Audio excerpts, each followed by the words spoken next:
for your prayers that my internet holds up here at this end and I'm able to do justice to this service that has been given to me. That way, maybe Krishna will answer your prayers and allow me to do my service. Okay. Om Namo Bhagavate Vasudevaya. Om Namo Bhagavate Vasudevaya. Om Namo Bhagavate Vasudevaya. So we are continuing from our readings and discussions on the Canto 1, Chapter 9, which is passing away of Bhishma Dev, the great grandsire of the Kuru dynasty, the grand uncle of the Pandavas, who has gloriously fought in the battle of Kurukshetra and is now preparing to give up his body at the right time, because he has been given the boon that he can give up his body at will by his own desire. So he's lying actually on a bed of arrows. Imagine that. And he's speaking words of pacifying, he's speaking words that will be pacifying to Yudhishthir Maharaj, who is actually feeling greatly aggrieved because of the horrible massacre of so many warriors who are kith and kin on the battlefield of Kurukshetra. And Yudhishthir Maharaj is feeling great remorse and sorrow and a sense of guilt, because he's thinking, because I should get on the throne, so many people have to be killed. What kind of battle is this? And how will I be able to carry out my reign with this weight of guilt on my conscience, and so on and so on and so on. And so Bhishma Dev is starting to point out that this was not just a battle based on the Pandavas' whim. This was actually the will of the Lord to establish righteous rule, because the Kurus, the Kauravas, who were unrighteous and miscreants, were actually creating havoc by preventing the righteous rulers from taking ascension to the throne. So that's the background, and Bhishma Dev is speaking. I would like to read the verse, the Sanskrit and the translation. Hare Krishna, Mataji. Sorry, just one thing. Can't see your screen in case you're sharing. Yes, I'm now going to share the screen. Okay, so sure. Thank you. Everybody can see what we are reading. It is Srimad Bhagavatam, Canto 1, verse number 9, Chapter 9, verse number 15, and it goes like this.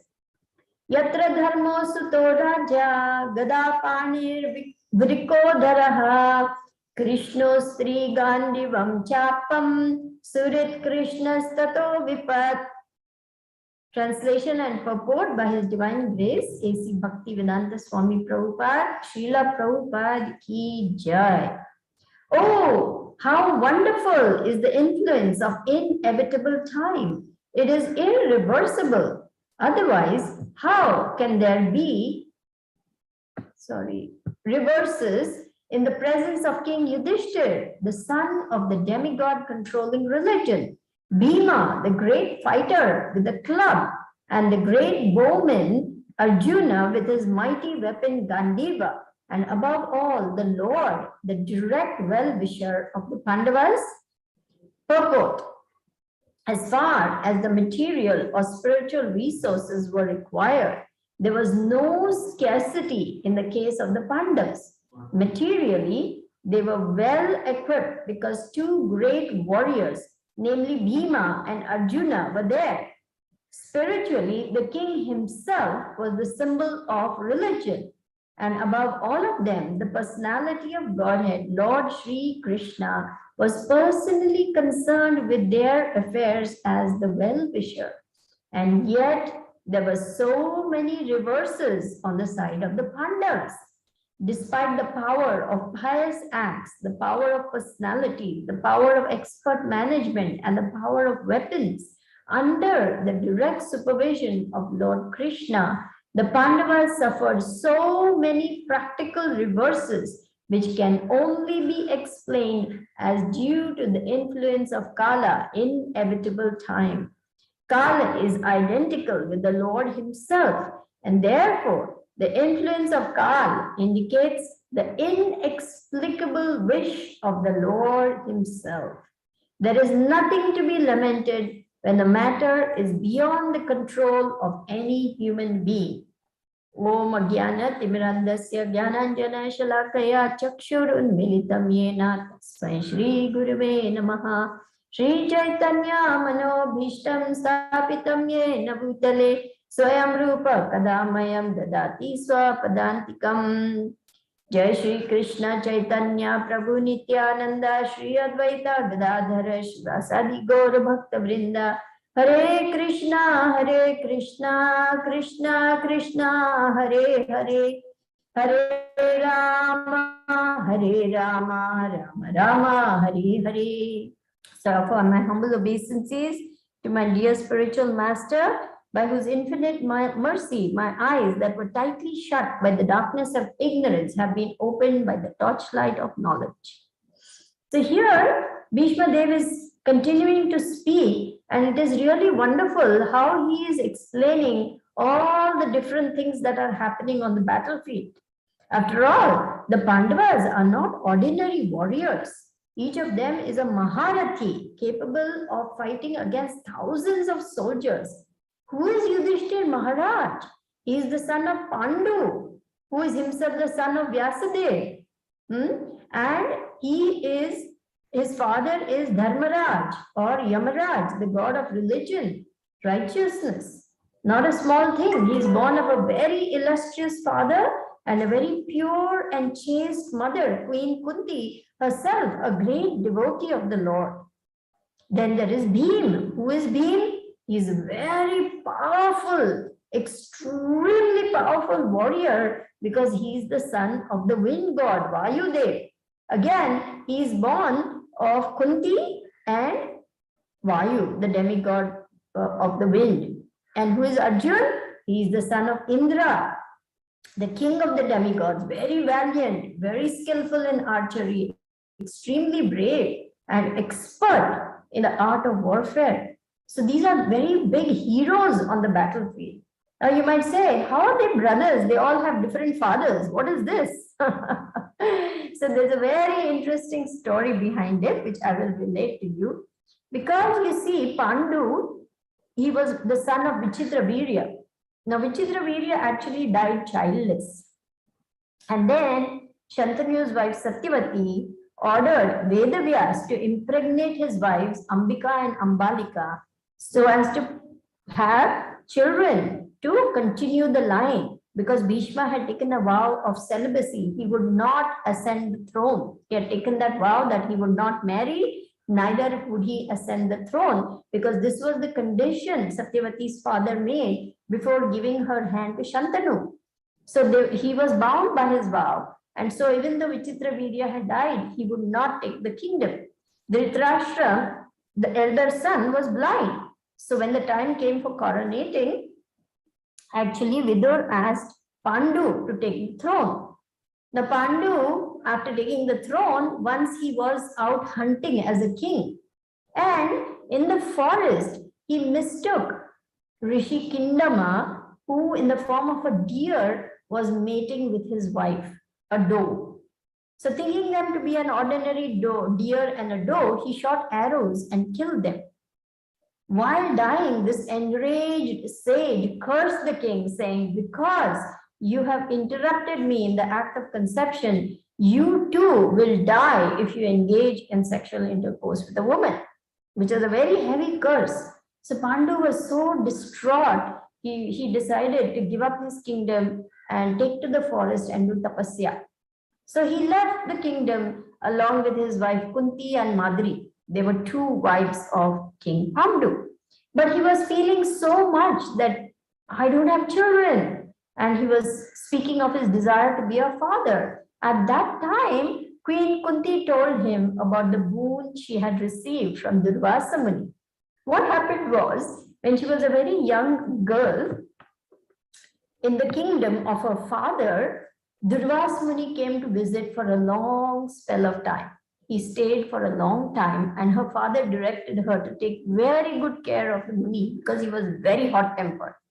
And so Kunti very diligently, very carefully, very sincerely, totally applied herself to the service of Durvasa Muni, and she served him so wonderfully that Durvasa Muni became greatly pleased with her, and seeing with his mystic powers that she is not going to have children of her own, on her own, he granted her this boon that she would be able to invoke any demigod at will by chanting a particular mantra and obtain a child.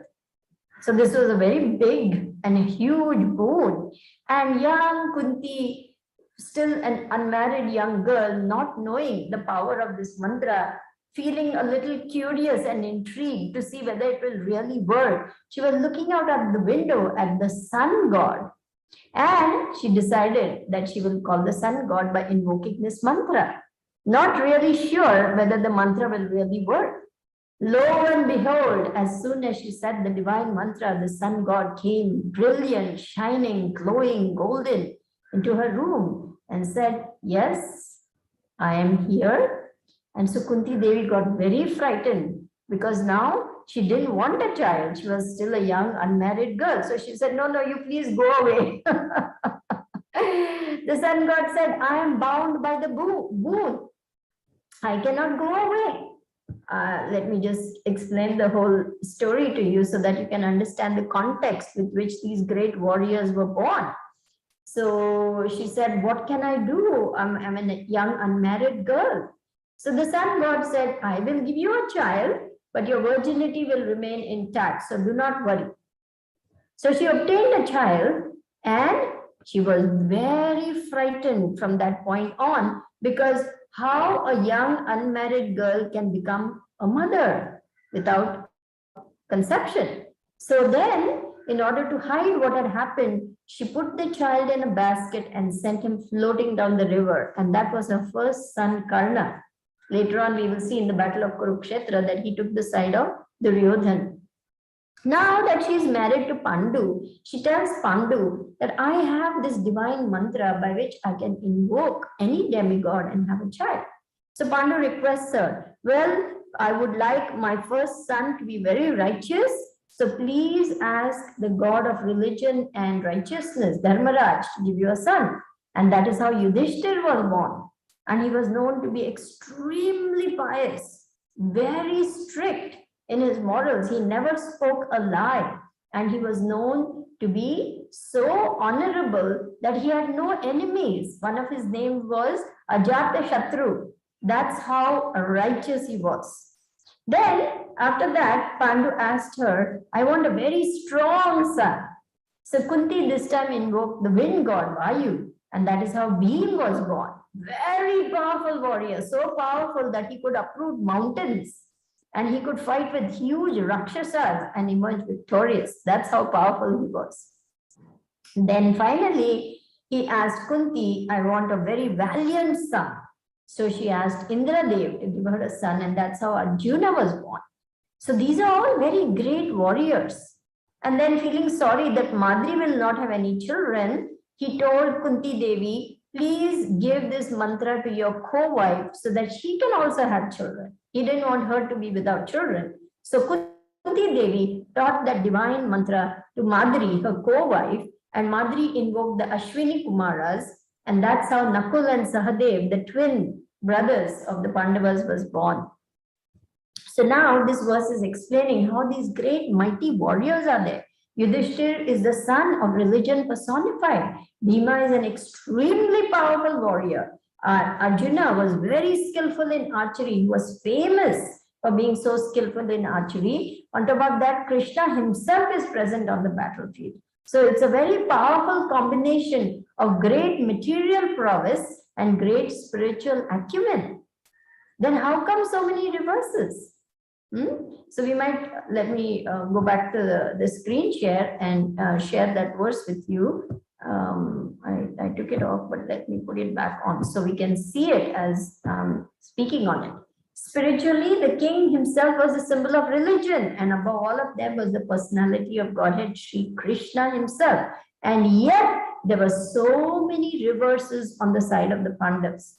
How we can say reverses? Why? Because So many things happened to them in the course of their enmity with the Kauravas. They were almost torched alive in that house of lac, but they escaped by the skin of their teeth, because Vidur told them, you make a tunnel going underground and escape before the fire begins. Bhima was poisoned, and in the end, in the battlefield, Ashwatthama went and killed all the sleeping sons of Draupadi. So how difficult it is for parents to see their children butchered like that on the battlefield. Abhimanyu, he was surrounded by 7 Maharathis. He was the only person fighting against all of them. That was so unfair. And Arjuna lost his little 16-year-old son in the battlefield in a very unfair way. So many reverses have taken place. How all these things could happen? It happened by the will of the Lord. Because in spite of all the powers they had, in spite of, as it says here, power of pious acts, personalities, expert management, power of weapons, and the direct supervision of Krishna, all these reverses were happening, which can be explained due to the influence of Kal or inevitable time. Krishna himself declares, not even a blade of grass stirs without the sanction of the Lord. And so all these reverses are happening by Krishna's will. In fact, he says, time I am, the great destroyer, come to destroy all the worlds. And with the exception of you, the Pandavas, everyone else will be slain on the battlefield. I'll share that verse with you. It's Bhagavad Gita, 11th chapter, verse number 32, where Krishna is saying, the Supreme Personality of Godhead said, time I am, the great destroyer of the worlds, and I have come here to destroy all people. With the exception of you, Pandavas, all the soldiers here on both sides will be slain. So it is explained who is Krishna and who is time. Time is Krishna, non-different from Krishna, because Krishna comes in the form of time to destroy everything. That is the law of nature. If you look at the last few lines, it says over here, time is destruction and all manifestations are to be vanquished by the desire of the Supreme Lord. That is the law of nature. So, and it says, this form of the Supreme Lord is the all-devouring giant. And here Krishna presents himself in that form of all-devouring time. So Krishna is time. And here, all the things that are happening by the will of the Lord. Why? For the glorification of the Pandavas for time immemorial. The Lord wanted to show how faithful his devotees are, that in spite of so many reverses, in spite of so many obstacles and difficulties, the Pandavas never gave reverence, their veneration for the Supreme Lord. They were always glorifying the Lord. They were always turning to the Lord through every difficulty. They depended on the Lord, and they had no other shelter other than the Lord. So the purport is describing that by the influence of Kal, the inexplicable wish of the Lord was there in this situation, that the Pandavas go through all these things for the glorification of the devotee. And then I want to read out this very beautiful verse where the Lord is so kind to his devotee that when severely testing him, the Lord gives him the necessary strength to be tolerant and to continue to remain a glorious devotee. So in this particular purport, this is the Bali Maharaj pastime. I would like to read this particular purport, certain excerpts of it, because the Lord is actually putting a devotee through severe test. Why? For the future glorification of a devotee. Just take a look here. This is so beautiful. The Supreme Personality of Godhead sometimes puts a devotee to severe tests that are almost unbearable. One could hardly even live under the conditions forced upon Bali Maharaj. That Bali Maharaj endured all these severe tests and austerities is the mercy of the Supreme Lord. The Lord certainly appreciates the devotee's forbearance and it is recorded for the future glorification of the devotee. This is why Lord Krishna put the Pandavas through all those reverses, through all those difficulties, through all those obstacles, through all those insults, through all that dishonor, through the cheating. You might say, why Krishna allowed Yudhishthira Maharaj to be cheated in the game of dice? Why did he allow the Kauravas to try to strip Draupadi naked? Why did he allow Kunti Devi to be subjected to so much sorrow? Why? It was to prove to the world and for time immemorial that his devotees never lose faith in him and are constantly depending on him, glorifying him, serving him with love and devotion, no matter what happens to them. This is very instructive for us because when we face tests and difficulties, we must understand Krishna is actually showing me special favor. And Krishna will not only give us the test, but he will give us the strength to tolerate and come through that test. Krishna doesn't just give us a test. He will always give us what we need to pass the test. And he will never give us a test which will break us. In fact, the test will make us stronger and even more faithful and having even more confidence that the Lord is there. See, here it is said, as described in this verse, hardly anyone could survive such a test. But for the future glorification of Bali Maharaj, one of the Mahajans, the Supreme Personality of Godhead not only tested him, but also gave him the strength to tolerate such adversity. The Lord is so kind to his devotee that when severely testing him, the Lord gives him the necessary strength to be tolerant and continue to remain a glorious devotee. And so we are still talking of the Pandavas, even though 5,000 years have gone, and these glories will continue to be sung all through until the end of Kali Yuga, because Krishna wants his devotees to be glorified. He wants to show the world how wonderful his devotees are, how faithful they are, how chaste they are to him. And they don't look to anyone else for relief or for resources to combat the difficulties. They turn only to Krishna. So, what does the last line say? There is nothing to be lamented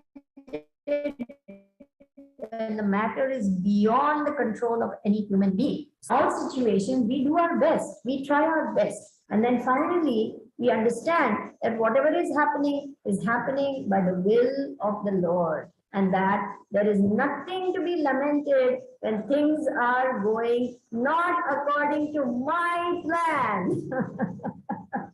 We all like to make plans, isn't it? Things should go like this, things should happen like this, these people should behave like that, and that idea should come to fruition, and this is how I want things to be, and so on and so on and so on. But then Krishna will come and upset all our plans. He will turn everything upside down. He will set fire to all our plans, and we are thinking, what is happening? What is happening? But when we understand that this is Krishna's desire, Krishna's will, and I must simply be faithful to the order of my spiritual master, to the instructions of my spiritual master, and then I will get the strength to face this difficulty, to face this challenge. And guess what happens? When we come through that test, we actually become stronger in our Krishna consciousness. Just as gold, when going through fire, gets more and more purified, we will get more and more purified as we pass the test, and we will come closer to Krishna. So Krishna never does anything just like that. There is a reason, there is a purpose, and there is a result of passing that test, whatever test Krishna gives us. So devotees should never get discouraged and never get disheartened, because the Lord's promise of protection is always there. Krishna will never forsake his devotee. Krishna will never just throw us, into the jaws of a very difficult situation and then say, okay, good luck. But he will give us the strength, the intelligence, the resources, the people, whatever we need to pass the test will be given to us. We must just remain strong and we must remain faithful to the orders of the spiritual master. How does Krishna keep his word? I will illustrate that in this particular verse. This is from the first canto, verse number 16. It says over here, the Lord never deviates from his word of honor. When he gives assurance of protection, the promise is executed in all circumstances. It is the duty of the pure devotee to be fixed in the discharge of the duty entrusted to him by the Lord or the Lord's bona fide representative, the spiritual master.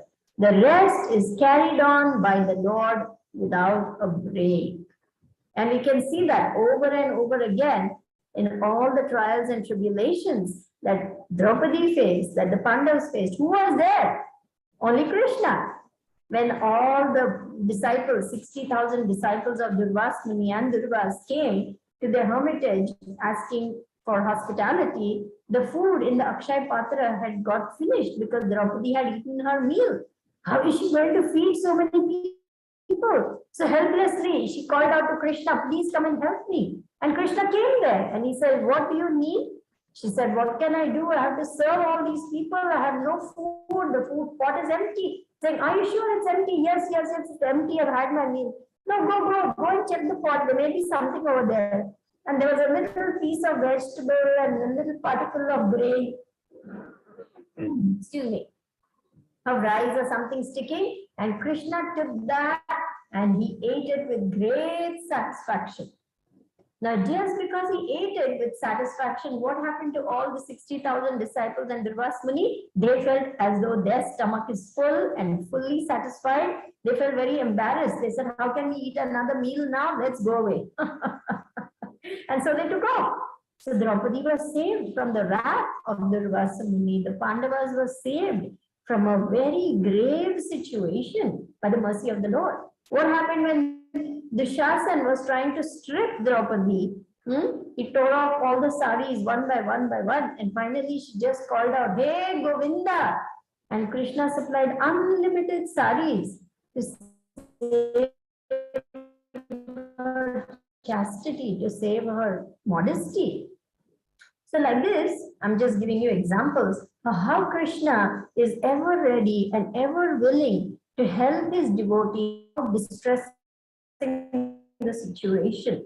We just have to remember the words of the Guru, the spiritual master. We have to stand our rounds, we will follow the regulative principles, and we will carry out whatever little service has been given to us by the spiritual master. So no matter what the difficulties, we must continue to uphold our end of the bargain.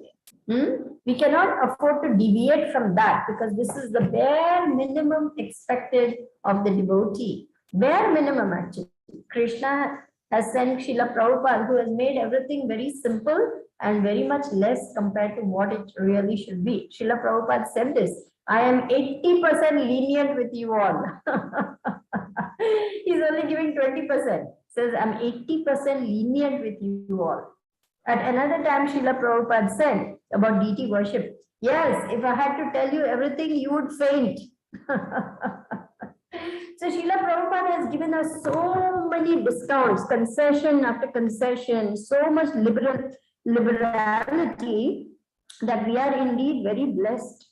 64 rounds is what is actually the standard. Srila Bhakti Siddhanta Saraswati Maharaj said, anyone who does not chant at least 64 rounds every day has not even reached the human form of life.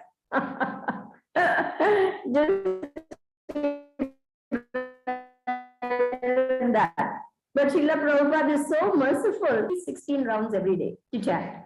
So all these concessions have been given, knowing the nature of conditioned living entities in Kali Yuga. Now we simply must remain fixed in our vows and we must carry out all our duties with only one desire. How can I please my spiritual master? How can I please the Vaishnavas? How can I please Krishna? Actually, it is very difficult to please Krishna.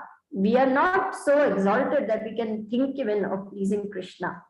But we can try to please the spiritual master. Srila Prabhupada said it is very difficult to please Krishna. But if you please the spiritual master, if you please me, that is very easy. Just chant Hare Krishna. So all these wonderful purports, all these wonderful books, all this wonderful program of deity worship, and the ISKCON society itself is there for us to help each other through those difficult times that each of us may be having in Krishna consciousness. Take the words of the scriptures, Guru, Sadhu, and Shastra, and cross over this ocean of nations, all material life, and reach the other side. And Krishna says, whoever surrenders unto me, it becomes very easy. Ye yatha mam prapadyante tam sathaiva bhajam yaham. Whoever surrenders unto me, I give the understanding by which they can come to me. Tesham satatayuktanam bhajatam priti purvakam tadami buddhi yogam tam yena mam upayantiti. Another place, Daivihi Yesha Gunamai Mama Maya Duratyaya Mam Eva Ye Prapadyante Mayam Itam Tarantite. This divine energy of mind consisting of the three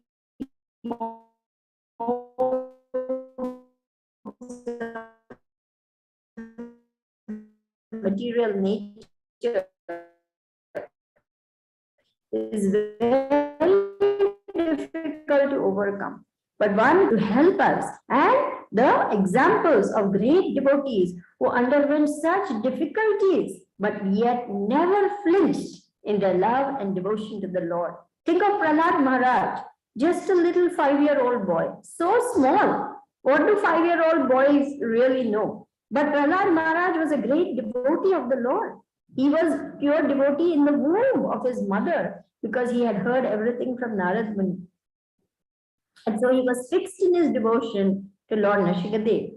And no matter what his father Hiranyakashipu did, and what did he not do? You know the story of Prahlad. He was thrown over a cliff into the sea onto boulders. And a boulder was thrown after that to make sure that it lands on top of him. But Krishna saved him. He was thrown into a pit of vipers, venomous snakes. Nothing happened to Prahlad Maharaj. He was thrown into fire with Holika.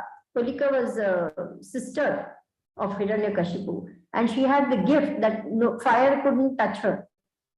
So he ordered, you keep him on your lap, and we'll set a fire. And she got burned, and Prahlad Maharaj got saved. Just see, he was sent into wild forests, with no recourse to any help. Nothing happened to him. So like this, devotee will undergo so many tribulations, but because he is fixed in his desire to serve the Lord gives him all protection.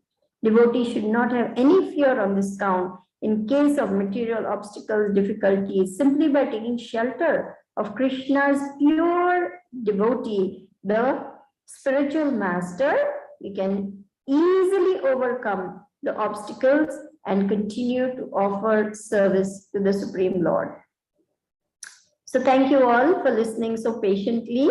I would like to now open up for comments, questions, realization by the devotees. Thank you, Mataji. Thank you for such nice, beautiful class. Really, I loved it, and you just gave us so much like information, like Pandava birth pastime. Yeah, how they were born, and how to have complete faith on Krishna. Yeah, and gave so many beautiful pastimes like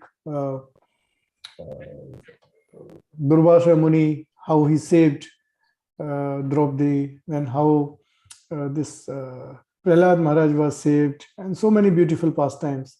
And the beautiful thing which you mentioned, that how to keep Krishna happy, and that's only by pleasing Guru, and how to please Guru by serving him, and how to serve by chanting. So really amazing. Thank you very much, Mataji. Beautiful. And Hare Krishna, dear devotees, if you have any questions, comments, and realizations, please do unmute yourself. And if you would like to type anything in chat window, we can read on your behalf. Hare Krishna. And also I request every devotee, if you can switch on your video, please. Thank you, Vrindavanath Prabhu, for your encouragement of my very humble and simple class. I'm just a little devotee, not knowing very much, so I can only speak from my level of knowledge and realization, which is not very high. But because this is my service, I'm trying in my own small, humble way to do something. Thank you for your encouragement.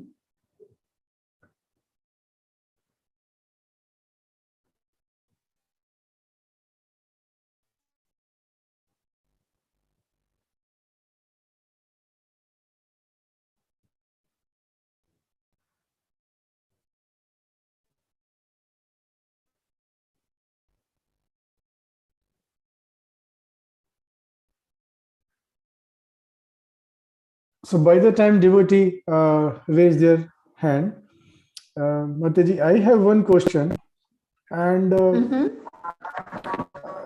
this is like I was hearing in few class that a small association with Krishna, and of course we in Kali Yuga cannot have direct association with Krishna. So any association with his holy name or with devotees is really very, very powerful, and it helps us. And that also mentioned in the like that pastime of this Yamraj messengers, yeah, when they were told by Yamraj that please don't come closer to any of devotee who is touching, who is chanting and who is remembering Lord's name. Yeah, please don't go near to. There are so many others. Please go there. But then why all these Pandava, except of course Yudhishthira Maharaj, had to go first in the hell? Like, yes, they had some karma just to nullify, but then it goes against that point that Yamraj messenger should not touch the devotee, and they were having direct association of Krishna. Forget about even names, and they were all very highly elevated devotee, as you rightly mentioned. Yeah, what happened was because Krishna was directly with Sorry, Mataji, I'm not sure whether it's at my end. Some voice is breaking. Other devotee can hear? Oh. It might be just at my end, maybe. So Mataji are shaking the head, but I don't know whether it's a good yes or no. No, the voice break. Can you hear me? It was perfectly fine, Mataji, Sridevi Mataji, in the class, so it was no, but just now maybe. Oh, just now? Yeah. It's better now, I think, when you speak right now, so I can hear. Okay. So during the time when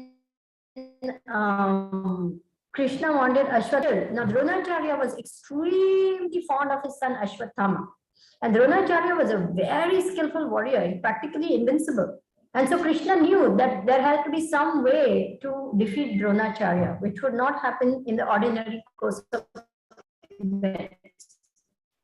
So he told Yudhishthira Maharaj to tell Dronacharya, or at least in his hearing, loud enough, Ashwatthama is dead. Actually, the elephant named Ashwatthama had been killed. And so he said, say Ashwatthama is dead. Yudhishthira Maharaj, knowing Krishna's trickery, hesitated for a moment. He did not want to say a lie, what he thought was a lie. And so he hesitated for a moment. That hesitation cost them that few minutes of seeing hell, because it is said that whatever the Lord, he was more attached to his reputation as someone who never tells a lie. He was more attached to ordinary morality than following the order of the Supreme Lord.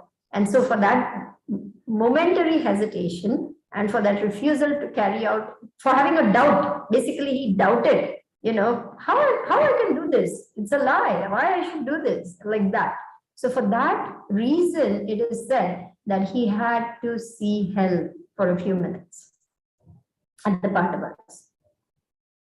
That is what knowledge I have on that subject. Thanks, Mataji. And for other Pandavas also, Mataji?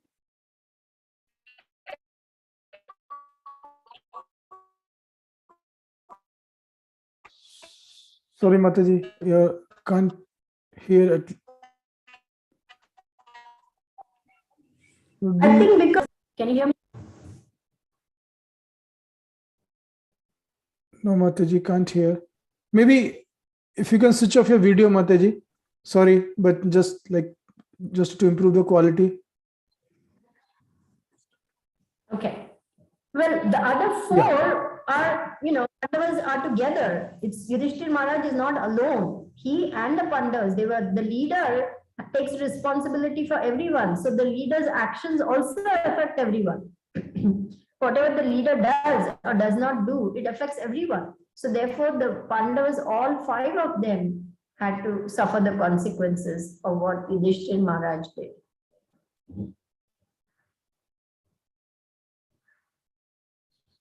Okay. Thank you, Mataji. You hear that clearly? Yes. Can hear now, Mataji. Very clearly. Okay. Okay.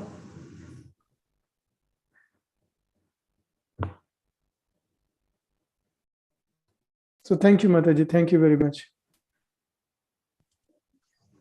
Welcome.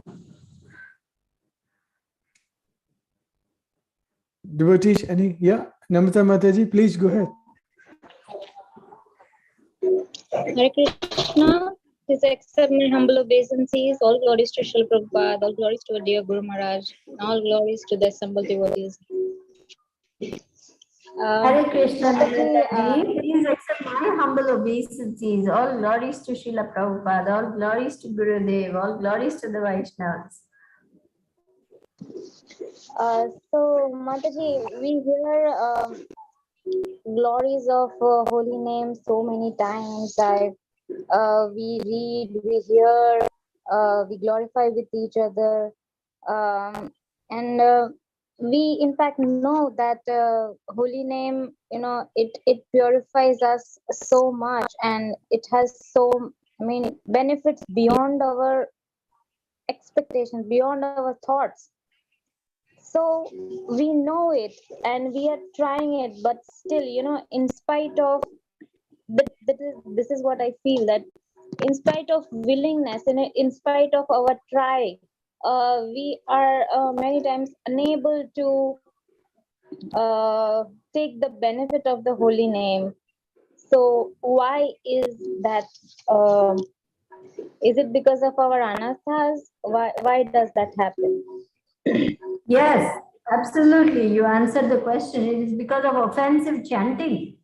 It is because our chanting is not offenseless that our chanting, it's like the sun being covered by the clouds. We cannot see clearly and we cannot hear clearly the holy name as we are chanting also. And our mind is getting distracted by so many things. We are not very careful in our carrying out our services, in our behavior, in our relationships, in our relationship with Krishna. Basically, we are envious. We are full of our own, anarthas. All these things make it very hard for us to chant the holy name offenselessly.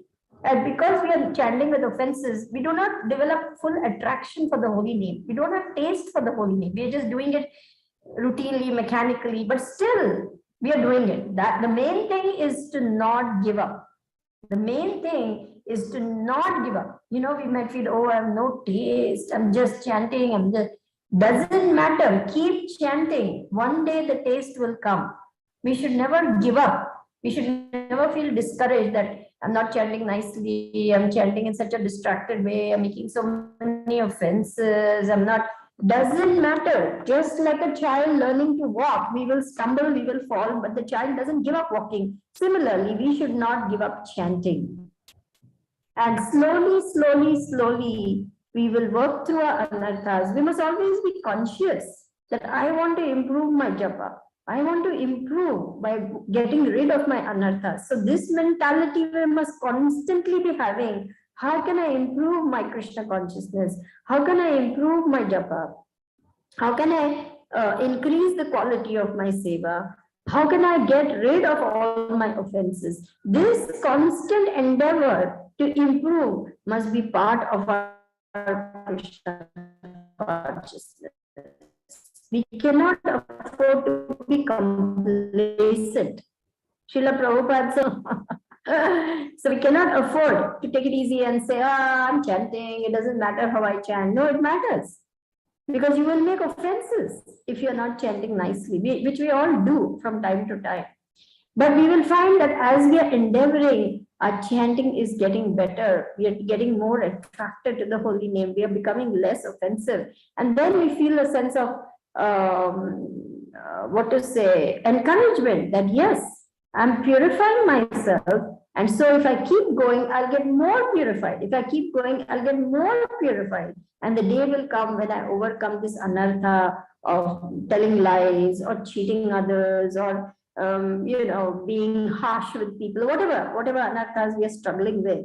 One by one, they will start reducing, and finally they will go away.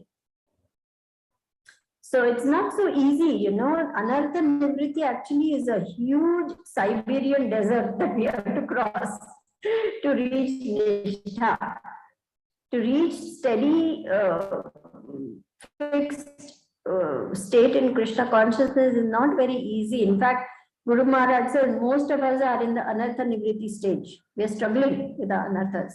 But the reward of going through the struggle is we become fixed in our Krishna consciousness as we overcome the anarthas. So keep going, spiritual warrior.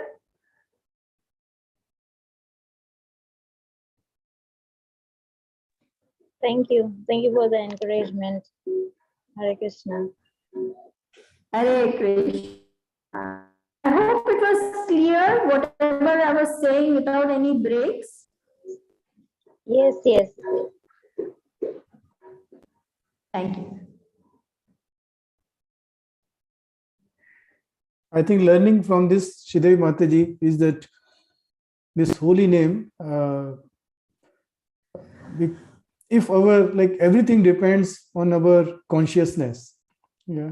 So if our consciousness is pure, that Krishna, I really want your mercy.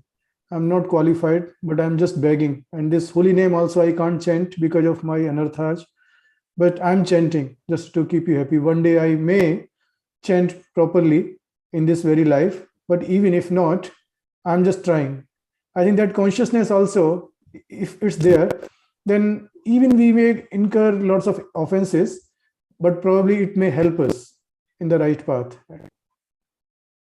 Yes, a mood of humility is absolutely essential. There's no other way to approach the Lord except in a very humble state, begging for mercy, because Lord is not obliged to give us anything, It's His sweet will. In fact, Srila Bhakti Vinod Thakur says that one cannot overcome the offense of inattention by one's own endeavors. It is only by the mercy of the Lord, when He grants it, that we will get attention to chanting the holy name.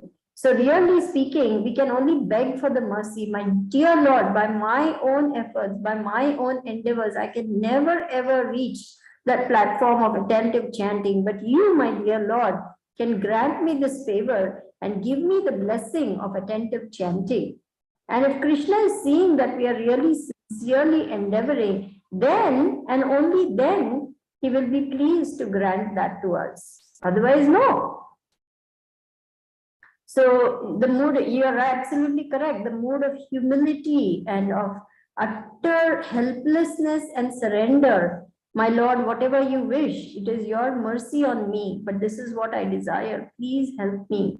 That mood attracts the Lord's attention and may eventually gain us His mercy. Yeah, very true. Thank you, Mataji. Thank you very much. Thank you. Namta Mataji, I see your hands raised. Probably it's just from the previous one, or you have another question? I think it's from the previous. No problem, Mataji. Sorry. And thank you, Scarlett Mataji, for your wonderful book distribution yesterday. Amazing, amazing. Just like I am feeling like I'm so fallen that, oh, it's a spiritual competition, but in that way, not in a wrong way. But so nice to see devotee encouragement. And I think that's for devotee, that's the medicine. And that's like whole this seeing everybody doing good and this kind of service. Yeah. That's really a motivating factor. So I got really touched. Absolutely, Very Jai. wonderful. Yes. And one after another, like this bullet going, then another bullet going, then another. Yeah, you were on the firing side. Wow, Jai. Another spiritual warrior in the making. Absolutely.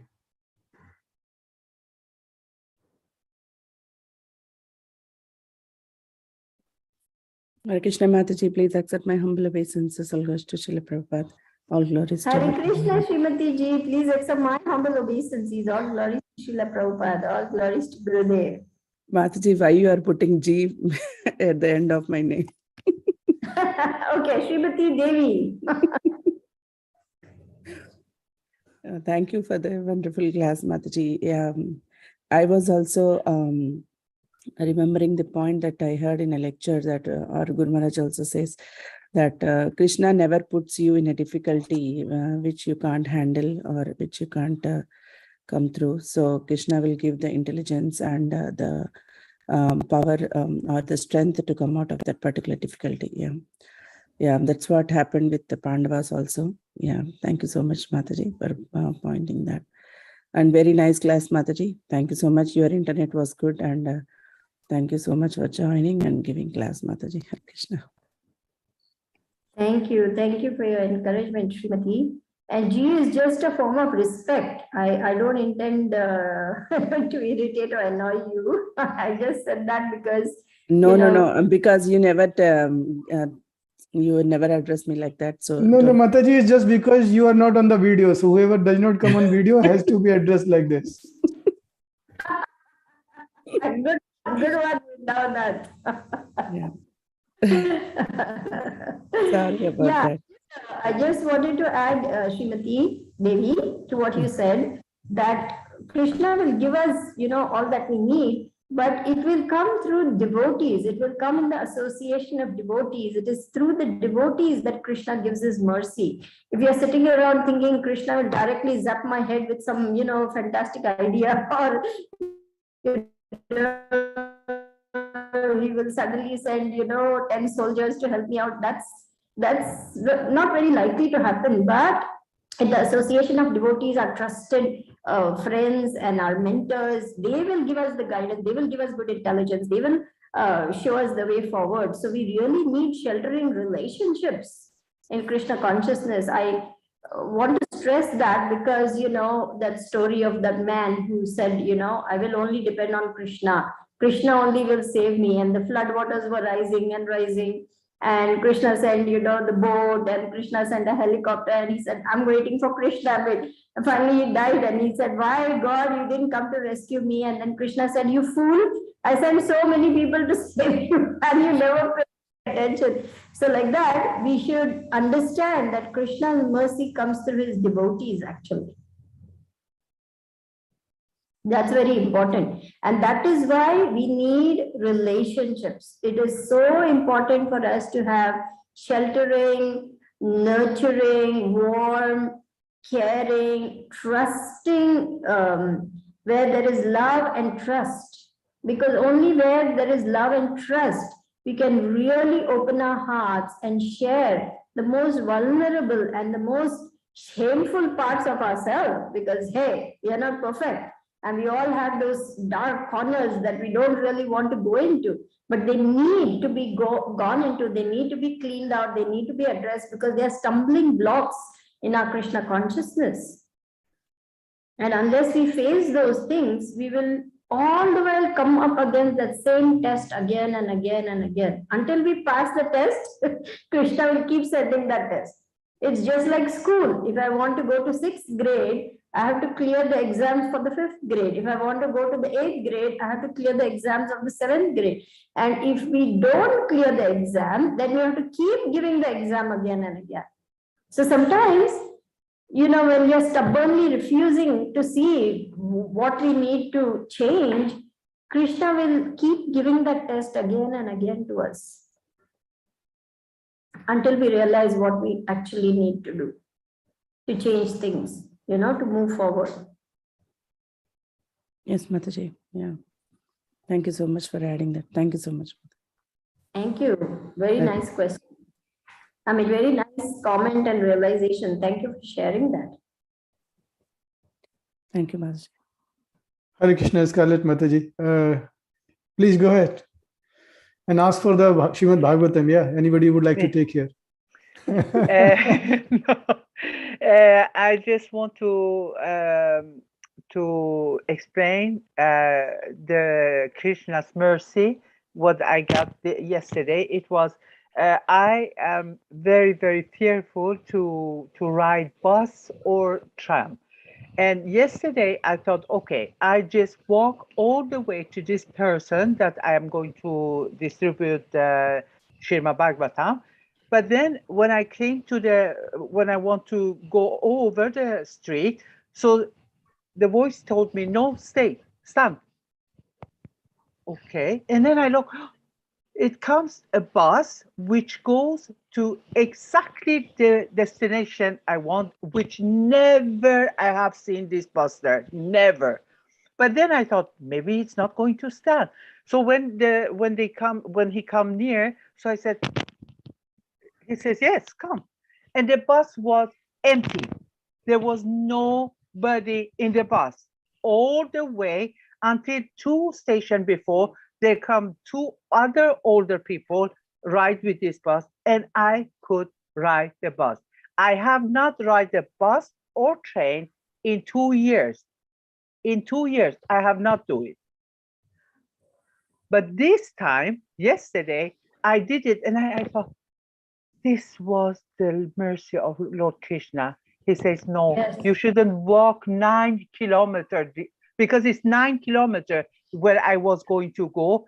And I thought, I'm going to walk all the way there. I'm going to walk. I'm not going to take anything. I will walk. It's okay.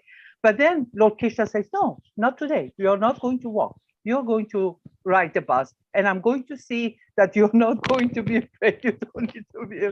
And I was so grateful for it. So it's what I felt it. It was really, really, really Krishna's mercy. Really, I promise you. I have never have seen this bus in this station. Never. And my mentor, wow, my mentor who is Swedish, she knows that. And I told her, and she said, what? Bus there? Never. It has to go another way. I said, I promise you. I took a picture of the bus and I sent it to her. Look at here.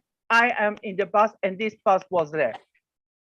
So I have evidence. I took evidence so that she knows it's really true. That's what I want. It happened because he wanted you to be comfortable and to do your seva nicely, because he was so moved by your sincerity and your dedication. Yes, yes. I'm so grateful. Yes. Thank you, Mataji. Thank you. Beautiful story. It just increases our faith that Krishna is there and he knows exactly what is to be done, when it is to be done, how it is to be done, isn't it? It's just so marvelous. Thank you. And maybe Scarlett Mataji, you should write this, or you may write this in as Guru Maharaj. If you remember, in one of the class I was there, he asked you that if you have something you can write, like that's also one good service. So maybe, yeah, please write it and send it to the CMS conference. Many others who are not on this call will get to hear this. Read it. I will do it. I will do it. Thank you. Thank you. Thank you.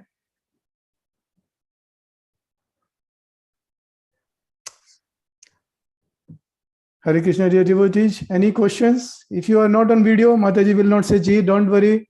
You can still ask. You will not be penalized." You will not be given any other additional Srimad Bhagavatam sets, don't worry. Or you will not be given target to distribute 2 more. Nice. Very sweet punishments, isn't it?